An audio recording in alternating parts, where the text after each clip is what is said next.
లావణ్యను బలవంతంగా డ్రగ్స్ కేసులో ఇరికించారు తప్ప నాకు డ్రగ్స్ సంబంధం లేదు. 45 రోజులు జైల్లో ఒకటి చెప్తాను. ఇప్పుడు నేను ఆవిడ డ్రగ్స్ కేసులో ఇరికించేంత సీన్ నాకుంటే నాకు ఈ పరిస్థితి రాదు కదా. ఈరోజు ఈ పరిస్థితి రాదు కదా. దీని నుంచి కూడా అవాయిడెడ్ ఎట్ అంటే ఇప్పుడు మీరు రిలేషన్షిప్లో లేని ఏమండి, మేము కలిసి సినిమా చేసాం. అతి త్వరలో సినిమా రిలీజ్.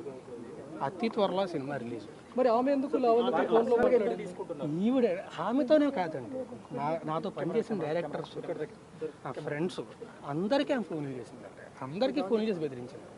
అండ్ మళ్ళీ ఇందాక చెప్పినట్టే I can't talk on behalf of her. వాళ్ళు కంప్లైంట్ ఫైల్ చేస్తారండి, నా సైడ్ నుంచి నేను ఫైల్ చేస్తాను.